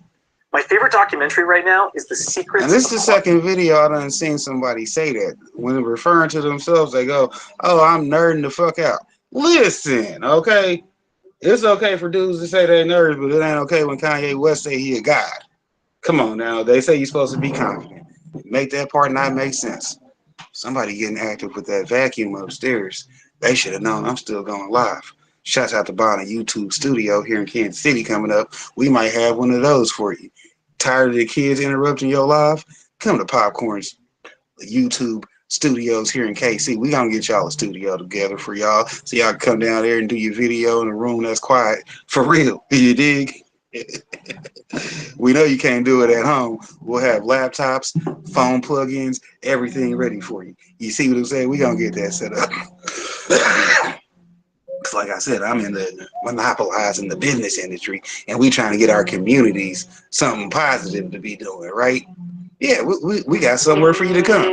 Yeah, we gonna give you a free studio time. Not free, but you know, close to free. I gotta make some money somewhere. This shit wasn't free at first. Hell, I had to have a hustle to put it together. And then we'll get government grants, and then it'll be free money. Then you can come in. But first you gotta help build it up, right? Right, we gonna need a couple features. Shouts out to the artists. Quantum physics. Because as soon as you realize the importance of physics and chemistry when it comes to biology, nutrition, and so on, you are on the track to answering a ton of questions you may have had in your personal life. But that doesn't mean there aren't more questions to be answered. And the idea that quantum physics might be the key to understanding some of biology's long-standing questions is extremely exciting to me. If you're perpetually curious like me, go to curiositystream.com/IOHA for unlimited access to the world's top documentaries and nonfiction series. And for our fans, use promo code IOHA and you will save 25%, which comes out to only $14.99 a year. So click the link in the description below or just go to curiositystream.com/IOHA and save 25% right now. That only comes to $14.99 for the whole year. Come on, that is $1.25 per month. Look, I know what you're paying for Netflix and Hulu and all these other streaming services, and I can tell you they are not giving you anywhere near this value, and they are charging you a whole lot more. Again, link is in the description below. All right, let's get back to it. Cannabinoid receptor type 2, or CB2 receptors, are going to be found in higher densities in the periphery of the body. In fact, we used to think they only were in the periphery of the body. And we used to think that CB1 receptors were only ever in the brain. But we now know that CB2 receptors are also going to be in the brain, and CB1 receptors are going to be found in other locations. Again, though, it comes down to differing densities. Now, CB2 receptors are going to be found primarily in lymphatic tissues and immune type tissues. So you find it in the spleen, for instance. The spleen is essentially a giant lymph node that stores blood in the upper left of your abdomen. You're also going to find CB2 receptors in your tonsils, which are going to be, again, lymphatic tissues in your nasal and oral cavities that's there to help filter potential pathogens and toxins from getting deeper in your body. But you also find CB2 receptors in both the male and female reproductive tissues. You're going to find CB2 receptors on the testes, and you're going to find them in the uterus, for example. But the thing that, or the place I should say that you find them the most is going to be on the immune cells themselves. And you're going to find them in their highest expression on a cell called the B cell. But you're also going to find them on T cells and monocytes and neutrophils. It's important to understand the role that these immune cells have in your body because they are going to be the regulators of inflammation. And in fact, when you binds a cannabinoid to a CB2 receptor that can help modulate how much inflammation is occurring in the body. That is a very, very cool thing. When it comes to the cannabinoids that are binding to these cannabinoid receptors, there are two overarching types. You have what are called exocannabinoids, and then you have endocannabinoids. So exo are going to be produced outside of the body, and you need to consume them for them to have any kind of effect. While endocannabinoids are literally produced by your body. In fact, they're produced like by I said, we'll get this shit right, because I'm known for getting shit right. So they're going to be much more involved sooner or in later. day-to-day activities than an exocannabinoid would. Now, there are multiple different types of endocannabinoids, but we're going to focus our attention on two of them because they are by far the most well-studied. And that is going to be 2-arachidonyl glycerol, also known as 2-AG, and then arachidonyl ethanolamide, also known as anandamide. Now, that's a mouthful to say, so I'm probably just going to say 2-AG and anandamide from now on. But these are going to be produced by neurons, by the immune cells, by these tissues, and they are going to start modulating the tissues and surrounding area that we just discussed. So if it's in the nervous system, they would be modulating how much dopamine, how much serotonin, how much glutamine. From what I hear about reviews from this brand, he's got some pretty good weed. Modulating things such as inflammation. So these are going to be playing a really important role because in your he's day-to-day actually activities. famous And enough to go to people he know in his hood that are good at what they did, and he just bought his branding from what they had available. You see what I'm saying? So if they had some genetics, he just picked it up from them, have them grow it, and now they're running his small facility that started off, and then it gets big from there. So those are going to be things like growing spice cheese, or that's K2, if you've ever heard of those. And despite being made in a laboratory, they're still going to bind to those CB receptors and cause all the effects that we've discussed. But the phytocannabinoids are the reason why you probably clicked on this video, because that's the one that everyone knows. This is going to be THC and CBD and many, many others, although THC and CBD are going to, again, be the most well-studied. Now, THC is primarily going to bind to CB1 receptors, although it will also bind to CB2 receptors. But that means it's going to have a high affinity for the brain. Because again, CB1 receptors are in their highest density in the brain, and then they're in an even higher density in, say, like the prefrontal cortex than they would be in the cerebellum, which would mean consuming the phytocannabinoid THC is going to affect this area. And so then you just have to start filling in the blank. Which areas are it affecting? Is it affecting the hippocampus? Or if it's affecting the prefrontal cortex, if it's affecting this area here, that's more rational decision making. If it's affecting this area over here, it might be affecting more of your morality and empathy. So it's fascinating because when it comes to the endocannabinoids, those are going to be secreted in much less quantities, and it's not like you're getting this massive dose, right? It's not at one point in time all of a sudden it's like, boom, all of a sudden I'm getting a bunch of 2-AG or anandamide. Instead, they're happening in the right proper amounts. But if you're consuming THC from some phytocannabinoid, then you're going to get a massive quantity of it. Now, the other thing to take note of, though, is that CBD is actually a non-psychoactive cannabinoid. And that's because it doesn't bind to CB1 or CB2. It's going to be binding to some of the other receptors and proteins that I mentioned existed, but we're not really going into detail. But what is fascinating is you're seeing a lot of those that CBD is going to places like the immune system. It's helping with inflammation. It's helping with a lot of these, I guess you could say medicinal properties that people are really interested in, which is exactly why you're seeing CBD oils or CBD products, I should say, just all over the place. And that's because people are really interested to see how medicinal CBD can be, especially considering that it's non-psychoactive, because again, it's not binding to the receptors, the CB1 or CB2 receptors, which means it's not really going to be affecting the brain. So what is it that exactly creates that characteristic high that we all know when people consume phytocannabinoids in the form of cannabis? Well, that's actually a little more difficult to answer than you may think, because it's not as simple as to say, in the presence of THC, you're going to then become high, because what's going to happen is THC is not the only cannabinoid that's going to be competing for those receptors. You're also going to have 2-AG. You're going to have anandamide. And what will happen is as they're binding to the receptors, there's going to be kind of like this up and down effect, I guess you could think about it. It's like this, because it's really this agonism and antagonism of the receptors, and how that gets perceived when you have this happening all over the body, because you're having it happen in the brain, right? You're having it happen in this area, in this area, in this area, in this area, but it's also happening in the periphery of the body. And so depending on how the endocannabinoids and the exocannabinoids are interacting with the specific cells that they're binding to, that's where you're going to start getting different. Go ahead, talk your shit, King. And you may have heard like more of a body high versus more of a mental high. That's exactly what we're talking about here. But at the same time, it's not like we know exactly how that high is going to manifest every single time. We can go back and show the work. That's why we had the workbook 2024. We put it in. Of this situation, the dance just to let them know. Between the endocannabinoids watch me all year and those exocannabinoids. Hell, I had to quit in the July because I was having too much fun. Fascinating to me. Had to wait for the fun. Because it never came. But guess what? We still got it in. More of the mainstream. And you're seeing it legalized, at least here in the United States, medicinally all over the place, and even recreationally in several states. It's cool to see that, because that means you can start doing more robust and rigorous scientific research and medical research on it. And to me, that is where I get most excited, especially when it comes to treating psychiatric disorders, especially like PTSD.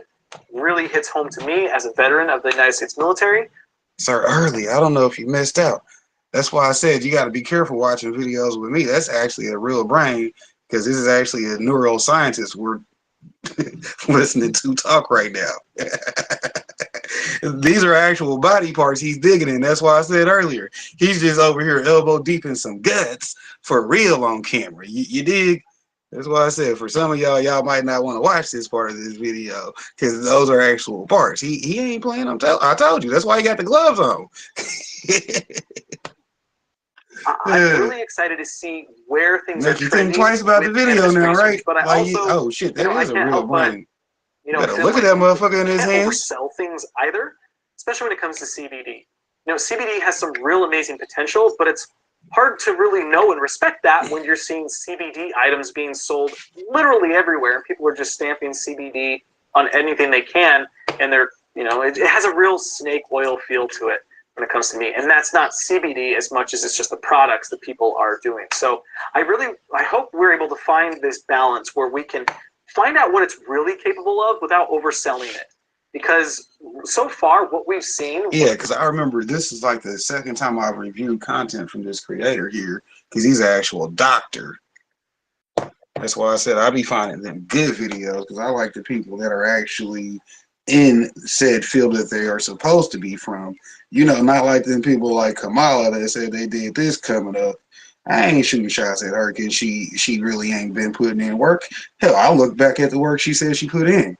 That's the only thing you got to do. Check the workbook. You see what I'm saying? Shouts out to the workbooks. 2024. It's almost to the next one for 2025. I might start that in December versus waiting until 2025. Because Lord knows I started the workbook early. So I might start the homework early. Because we done did the workbook. Now we finna go into your actual homework. Yeah, it's just like in regular school. We gonna keep it 100 for y'all. We an educational infotainment channel. You see what I'm saying? It's educational and entertaining. But today we going into them facts. So we got scientists in the building. What THC specifically has been able to do, and hopefully CBD, it's exciting. It's super exciting, especially when it comes to the non-addictive properties of it. But I hope you enjoyed this video, and be sure to go ahead and find the link in the description below for Curiosity Stream. Again, we want to thank them for sponsoring this video. Seriously, I love their documentaries. It's one of my favorite ways to wind down at the end of the day. But thanks again for watching this video, and I will see you next time. This was a fire playlist, and we had some good company with us today. Appreciate Sir early. You either woke up early or woke up and chose violence. Either way, he came through and hung out with you, boy. Hey, we ain't done yet though. We still got something else after these commercials. Number 3, learn more about your favorite plants. I cannot emphasize enough how much my appreciation for the plants how pretty that blue sky was. has grown simply by knowing more about them, researching related habitats, Yeah, I said the purdy. history of their cultivation, their cultural significance in various parts of the world. So doing a deep dive and learning more about the plants in your collection right now will make you see them in a new light. And you just might fall in love with Izzy, them what a up? second time. Number 4, get rid of plants you don't love. Taking care of plants is a chore. Plain and simple. It's a fun chore because it's part of our beloved hobby of choice. But the more plants you have, the more care you have to juggle on a weekly basis. It's okay to fall out of love with something, including a plant. Don't feel obligated to hold on to it. Imagine a world where you no longer had that plant. Like right now, look at that plant that is just giving you a headache every time you look at it. Marijuana being mixed with fentanyl. Marijuana laced with fentanyl is Marijuana laced with fentanyl. Just a kid smoking a joint that was laced with fentanyl. Fentanyl has been found in Is that on the website or the channel, Corey? Powerful Because opioid when I was looking at the website, I believe I seen marijuana something laced with that I fentanyl. had saved to check out.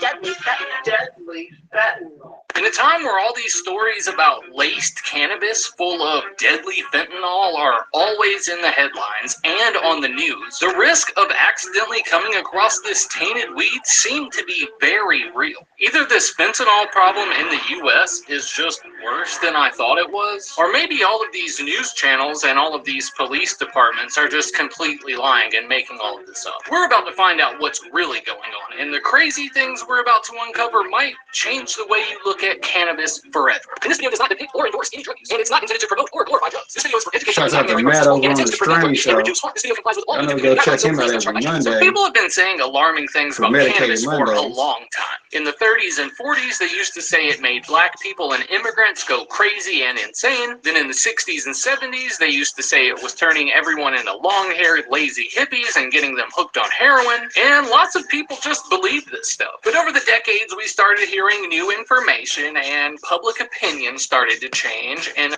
He's right. The heroin got people hooked on the heroin. Okay? It wasn't the weed that they smoked 4 years before trying heroin. It was the heroin that got them addicted to heroin. Let's just make sure that fact's known. People make their own choices. And eventually, a few states even legalized cannabis for adults. And now in 2023, there are only like 10 states that don't have some form of legal cannabis program. And everything seems to be fine. There are no jazz zombies, the hippies didn't destroy the country, and these old scary marijuana headlines from decades ago just don't make any sense now. And we all know it. But that doesn't mean that all of the scary headlines are gone, because now we have something brand new to worry about. We are now starting to see marijuana being mixed with fentanyl, and cases of teenagers using the dangerous combo are popping up. I see news clips like this all the time, and headlines that are just as bad. And when you watch these segments, they sound scary, dude. Marijuana rarely causes an overdose, but since July, it's happened to dozens of people across the state. And these news stations reporting this stuff are getting this info directly from the police, who are out in the streets every day seeing what this tainted weed is actually You doing. still got access to In both Arizona, accounts. the Yuma They County don't take Sheriff's over Office that published soon, a press too, release Corey. that says the Yuma County Sheriff's Office would like to Well, they said, inform yeah, the they're public getting of an promotions. emerging trend in which marijuana He's is gonna be at being this part of laced my with job too much fentanyl. longer, More and more popcorn. street drugs are You're being gonna lock laced in. with fentanyl because of its low cost and Hell, extreme you potency. just You gonna send cannot me the see, fucking taste, or smell the W2. opioid. And the public should be Technically, I'll take aware a that 1099. marijuana is being laced to increase the intensity of the high. Or this news story from Jacksonville, Florida. 18-year-old Lucas Rozier was a passenger in the car that independent deputies contractor. pulled over this weekend for a headlight out. The police report says Rozier started acting nervous, and that's when the driver told police what was in the car. Deputies say they found more than an ounce of a drug that field tested positive 3 times for fentanyl. U.S. senators have even warned about these risks too, like when a few of them got together for a video on U.S. Senator Roger Marshall's YouTube page where they said, And illicit drugs like marijuana, heroin, and meth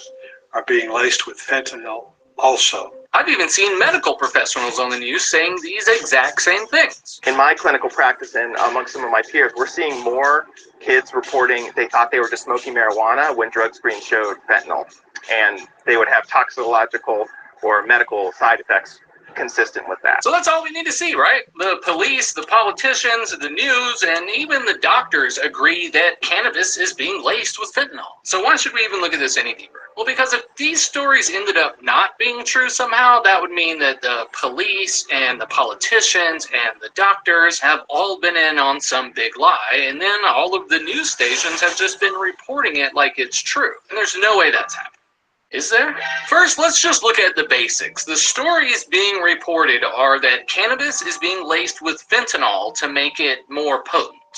But does that even make sense? Well, theoretically, if cannabis was to be contaminated with fentanyl, it probably wouldn't even work that well to make it seem more potent anyways. As reported by Harm Reduction Ohio, the fire used to burn the plant and create marijuana smoke would likely destroy fentanyl before it could be consumed. Dr. Carl Hart, who is a professor of behavioral neuroscience and neuropsychopharmacology at Columbia University, said, "When we think about fentanyl and smoking weed, the fentanyl will probably decompose before it ever gets into your system. Even if some idiot were smoking fentanyl with their weed on purpose, they wouldn't experience any pharmacological effects. Lots of substances are only heated gently to make like a vapor, but with plant material, you actually light that on fire. And even if these contaminants were in something like a vape pen, which don't get nearly as hot as fire, those only go up to around 450 degrees. But the boiling point of fentanyl is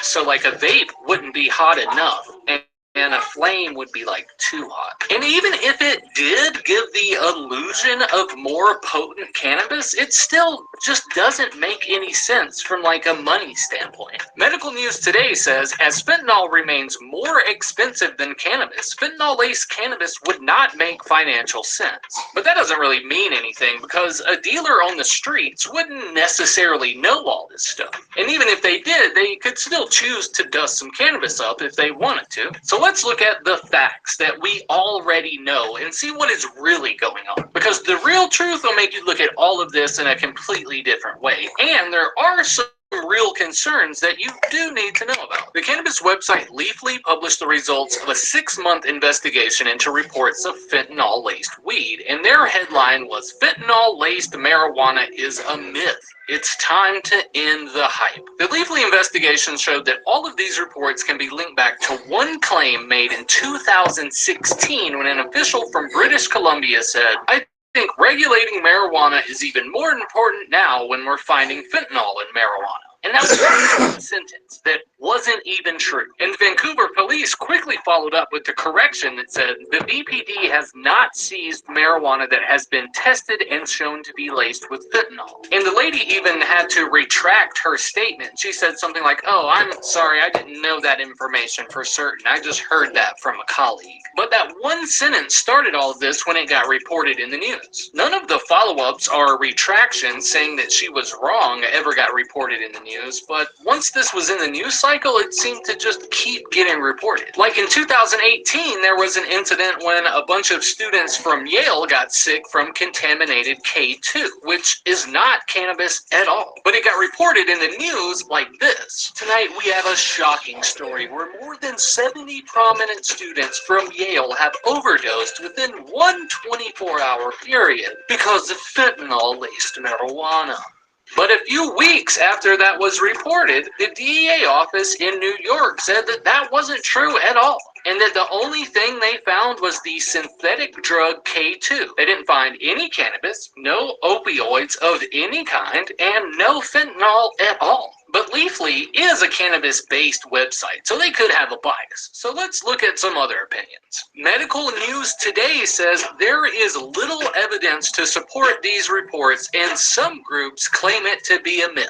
Harm Reduction Ohio says, is marijuana safe from fentanyl? Yes. Forbes says, fentanyl-tainted marijuana is a myth that refuses to go away. The fact is that traces of fentanyl have only been found in one sample of cannabis in the United States. One time. Forever. In just a trace amount. So why do we seem to hear these stories all the time? We're going to find out right now, but first I want to say thank you to all the homies at the Secret Stash Patreon page. The channel members get access to all kinds of bonus videos, behind the scenes content. Now, for those people that have noticed, I've been using my What's Poppin' theme a lot more lately because for some reason they like video titles to be simple, okay? I get more views on my What's Poppin' videos, so therefore you see that title a lot. The only way you'll be able to tell the difference are going to be the thumbnails. Shout out to the thumbnail gang, but that doesn't give any description on what's in the videos, which is kind of like a handful of popcorn. You don't know if you're actually going to like it to the end of it. You see what I'm saying? So, hey, however you enjoy that, enjoy it. Private video hangouts, merch discounts, and they help me keep this channel going despite the fact that YouTube doesn't like it when I talk about cannabis, and they don't let me monetize the channel at all. Thank you so much for helping me make these videos. First off, police officers are not trained very well on this stuff at all, and they usually have no idea what they're dealing with. There's this old myth that goes around between first responders like police about how a tiny speck of fentanyl that is the size of a grain of sand could be absorbed through your skin and kill a 250-pound man. This is not true at all. That is a total myth. It would actually take massive amounts of this stuff and a very long exposure time. And when this was tested by toxicology experts, they concluded that these claims have been repeatedly refuted. But even though the evidence shows otherwise, a study from 2019 showed that 80% of first responders in New York believed that briefly touching fentanyl could be deadly. So cops are still out here in 1080p body cam footage acting like they're dying just from getting near this stuff. Like in this video where a stupid ass police officer fakes having convulsions after thinking she touched the drug. 47. Look at her shaking while they give her the Narcan. This isn't real. 47. Or this video where another stupid-ass police officer touches a baggie and pretends to OD so hard that he just falls over.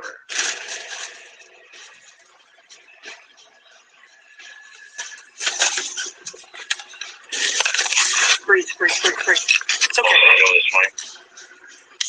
This is fake as and these cops are full of shit. And toxicology experts are always calling out these kinds of videos for being misleading and untrue. And according to the experts, any first responders who actually do feel like they are dying or their body is shutting down from being near this stuff are probably just experiencing the nocebo effect. So just because they mentally expect to have a horrible reaction, they will feel like they really are, even when they have absolutely no drugs in their system at all. Or maybe they're just faking it, just completely faking. I sort of think they're faking. But police are very scared of everything. Why are the police so damn scared? Calm down. Plus, police departments are well known to be widely corrupt. And police officers and police officials have a great reason to just lie about this kind of stuff. And they love to hype up local fear in their city. If we think the police are doing something really dangerous by getting this super deadly cannabis off the street and they're risking their life to do it, then the police might get a bigger budget for their department next year. So they can buy more tanks and grenade launchers or whatever it is they waste their money on. Plus, it just makes them look good and feel heroic. But besides all the lying that comes from the police and the huge lack of training that they receive, there is also a big problem with the testing. These police are basing all of these claims about fentanyl-laced weed on these really cheap, unreliable roadside drug test kits. These things are very cheap and often give false positives, and that is exactly why these roadside tests have to be confirmed later in a real lab by a trained professional, and not in a parking lot somewhere by this guy. And when these samples get sent to the lab and then they come back with results that show there was actually never any fentanyl in there at all, those stories never get reported. The police aren't out here making tweets saying, oh, my bad, we were actually wrong. And even if they did, no one would report that because that isn't exciting news. The rise of fentanyl is definitely a big problem, And just like any new drug epidemic, news channels like to cover this stuff in the most extreme and scary way possible, just like they did back in the 80s with crack babies. News outlets get all of their money from crazy-looking headlines that get people to click on an article. And that money is all they're thinking about when they write these wild-ass stories. If they can find a police chief or a doctor that will say on camera that cannabis has fentanyl in it, of course they're going to report that. They'll cover it 3 times in the same day because it's shocking and it makes them money. But they don't ever follow up on these stories because a news segment about how that thing we covered last week was actually incorrect isn't exciting, and that doesn't make any money. And it's easy to find people like doctors who want to be interviewed and will say whatever you want, even if it doesn't make any sense, like when homie said this. We're seeing more kids reporting they thought they were just act like I can't fucking find where you live and be like, I know you're busy, motherfucker. But you gonna talk to me today. Like, doesn't he understand that these kids have a really good incentive to just lie about what they were actually taking? They're not going to admit to using hard stuff or using pills that could be contaminated. They'll admit to smoking a little 39 been there, in the done black that. market, there could always be a tiny chance that something gets cross-contaminated. Like if you had some dust on the table, and then you broke up some weed on that table later, and it got a little bit of residue, a little cross-contamination. But the stories about people doing this on purpose just to make more money or to make more potent weed are just completely lies. The Journal of Emergency Medical Services had a conference in 2022 where they said that fentanyl-laced cannabis is a myth promoted by the law. But that doesn't mean that all cannabis is safe, because there are some things still being used on cannabis that can have very serious health effects. So make sure you watch this video so you know what kind of buds to avoid. Of course, that's a YouTube thing. Make sure you watch this video. You definitely don't want to smoke this. Shouts out to the end screens. You see, he try to lure you in. He try to lure you in.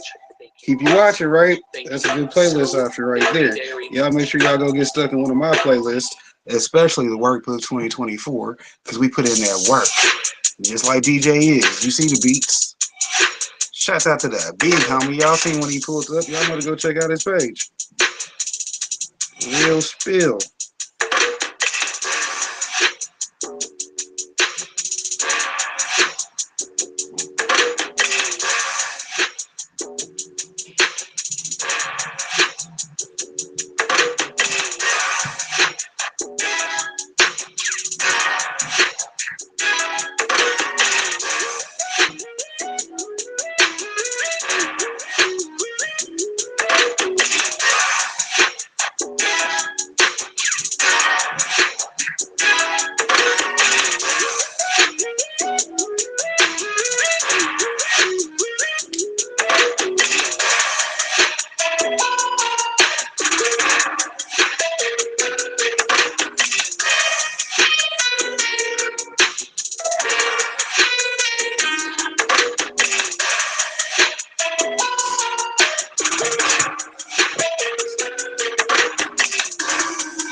Today's video, something that's been on my mind for the past couple weeks, because I've been blessed with the opportunity to blaze down some bud from California, some California bud.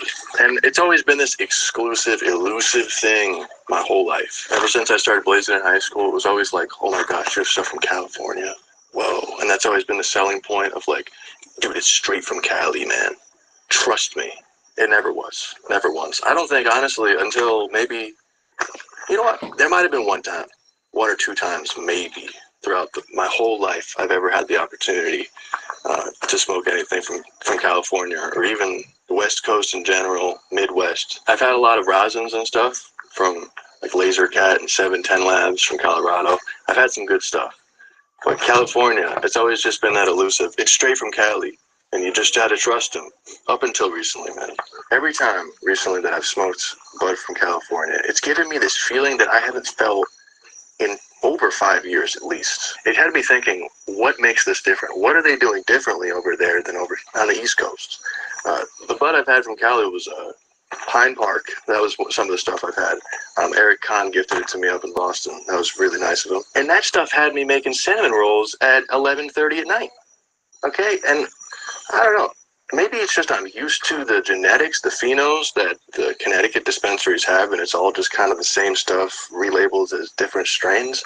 That's what I'm really trying to get at here. We got some sour runts from Brave Farmer. Some of the strongest stuff that I've had in a long time. One hit had me 2 baked last night, so we're up on a mountain. Let's get paranoid. That was really loud. That noise was loud. Did you hear that? What's going on over here? I think there's a bear over there, honestly. I've never once gotten bud from any Connecticut shop or Massachusetts that had like a gassy OG smell. Like the bud that I used to have in high school, man. And this is like signature. It's like chemical gassy smell. Something special. You guys should definitely go check out Brave Farm on Instagram. Okay, put your tinfoil hats on because we're getting conspiracy mode. Is it that there's more people on the West Coast that have these, growing traditions, ways of doing it, stuck in their ways, not going to change, that are better than the East Coast? Or is it that the East Coast people are more about profit, so they go more for the phenos that have a faster yield, bigger yield, so they can grow it and make it into money as fast as possible? That's their only goal. I feel like there might be more people on the West Coast that's the opposite of that, where it's like, all right, we're going to make something special. Because I imagine the market is just extra flooded, super flooded over in California. I mean, it's been legal for medical since the year I was born in '96. Is it that people care more, or is it just there's just way different phenos and genetics? Is that it? People growing it with different things on the East Coast? A couple nights ago, the first time I got to try some of the sour runs, I took one hit, and it almost made me feel like I was meditating or something. Like a level of relaxation I haven't felt in a long time. It was strange. Have you ever smoked California bud? Let me know in the comments down below. Or maybe it's just the whole West Coast, and maybe it might be placebo. Maybe all this is just a discussion. I'm not saying there's any factual information in this video. It's just think about it, man. Is it just because there's more people that care about their plant versus money over West Coast to East Coast? Because East Coast is notoriously always been way higher prices. Just like how I was explaining how it's the elusive, it's from Cali, man. So it's like, we got to pay extra because it's so exclusive and hard to get because it's 3,000 miles away, and it's the best place in the world to grow it. So it's always just been known as like the best. Maybe it's like that in my mind where I'm blazing it. It's like, it could just be this guy's a wizard. That could be it too. But the Pine Park bud hit different. Fucking hit different, man, than the dispo bud I can get around here. And not to say the stuff you can get at the shops here isn't good, because it's amazing. It's got that 9 out of 10 bag appeal, cheaper options that still get you baked. And so not to say that there isn't anything even remotely close to it on the East Coast. There's definitely special things. Especially like you go to the store and there's like premium growers reserve. That's a term that I've seen at the dispensaries. That stuff usually is really fucking amazing. But I just think, I don't know, maybe it's just a strain I really like. It gets me silly, dude. I'm not making cinnamon rolls at 11:30 at night, smoking CT bud. So I don't know, man. Is it in my head? Have you ever experienced this? You ever grew up? Did you grow up in the East Coast? You took a trip over to Cali and you're like, whoa.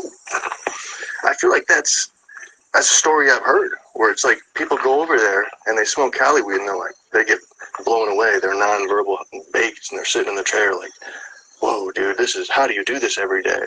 It's like when Bubbles smoked Snoop Dogg's blunt in Trailer Park Boys. So like I said, let me know in the comments down below what you think about this.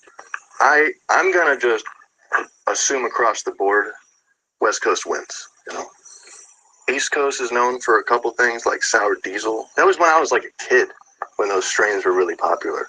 We moved on when I was in high school to runts and wedding cake, and I like ice cream cake. That's my favorite one right there. Of all of like the new age strains, ice cream cake. Get you some of that. That shit's amazing. I've traveled 30 minutes extra just to go to a dispensary for ice cream cake before, but anyway, try it out. I've only seen it once too. Snow Dog, that's my favorite sativa I've ever found too. Only seen it once though. Of course, Connecticut.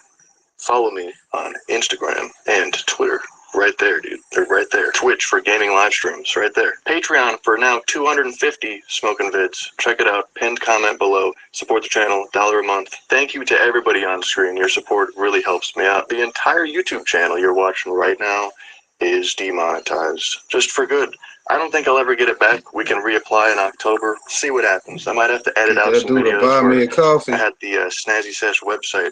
You hear them complaining about that, right? So well, we're not monetized, but we do want to be getting that bag, right? Come over to the Patreon, be a real one, or get a buy me a coffee and just keep it playing. That's the right word. Maybe it is. The deep pits in Hades, Greek mythology, where just some dude stuck in a dark pit, an abyss. That's where my channel is, right there. Will we ever come out? Will we ever be, you know, we're in last stand on the ground over here. Patreon, help provide me. 250 vids, a lot of them just like this, out in nature smoking.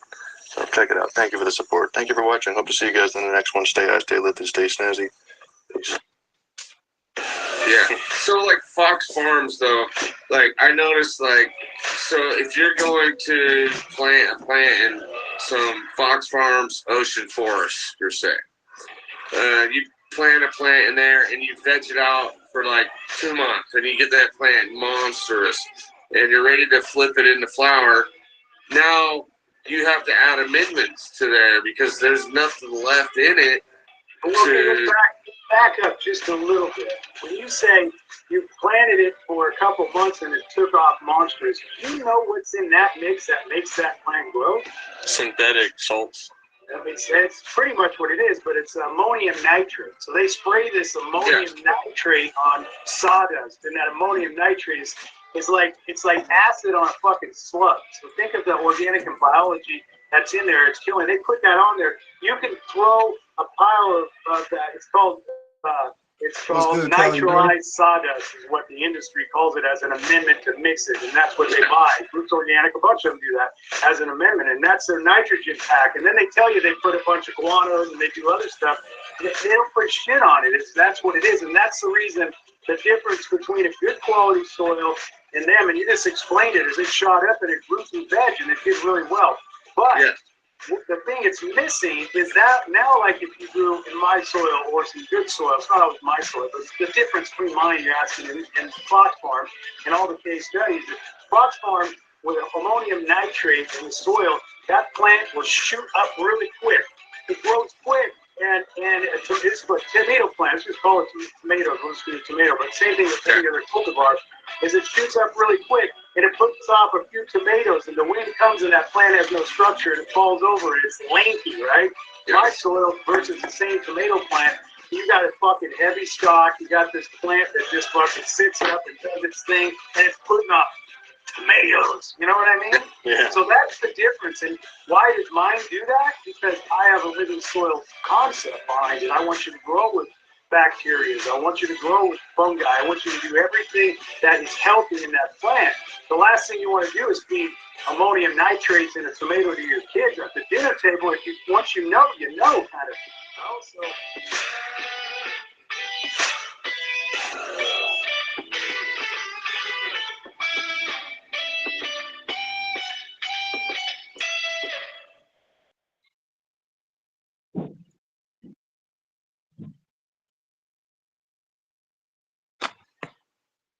Nope, this is the one I said I was gonna skip. Maybe next time. Shouts out to Melinda. So this is day 3 of the KOV challenge. So one of the things that we're supposed to do is ask a question. And one of the questions I'm interested in is, what do you think about my channel? When I started this channel, I started it, well, for me, I'm a type A personality and I needed to relax. I have some disabilities that are related to stress. And it seems like people like them and watch them. But you see that pajama set I was looking at? Hi. Give me some Halloween pajamas so when I'm saying you're smoking going live, right? Give it gas when I'm dipping. Competition getting past, living fast, furious, staying on track, never worry when I'm spinning. Laughs better getting back, ride for my dog, alphabet on us, you gon' get it back, never split this pack. Whenever I witness cap, we ain't fucking with your fiction, facts, your conviction lacks. When I get up in my bag, I'ma spend, we ain't tripping off tax, clipping this tag, working on my wish list, cooking this cake. Let me flip this stack, you a flash in the pan, while you relaxing, I can't. My team in the pack, this a damn, putting tracks in the sand, pushing my craft at the fan, got the people all clapping their hands, putting cash in my brand, keeping my octane high, my graded premium, not 8-9 or 8-7, and when I run across the 8 line, I'm 9-1, I gun it, clock great time, my time come, disappearing in the dark horizon, way I cut turns, I'm as sharp as diamonds, got them on tilt like a car's alignment, this is raw refinement, not a hard assignment, I'ma give it gas, give it gas, bitch.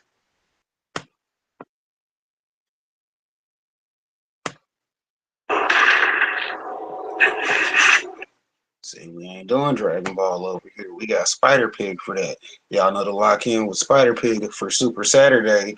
We'll be over there before you see us over here, right? Right. So make sure y'all lock in with that boy Spider Pig so we can do Super Saturday. If y'all don't like Dragon Ball, just come leave a thumbs up. Quit being a hater. You ain't gotta be a hater your whole life, you know what I'm saying? Rock with your boy.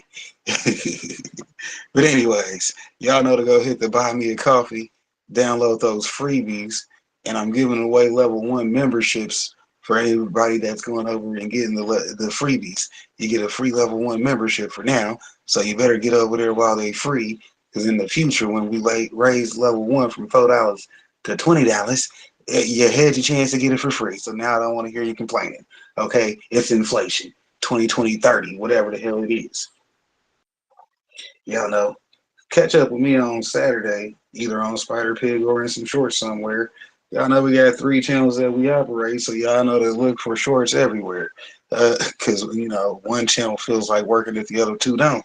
Yeah, they never all 3 fail. You see what I'm saying? I'll let you, boy.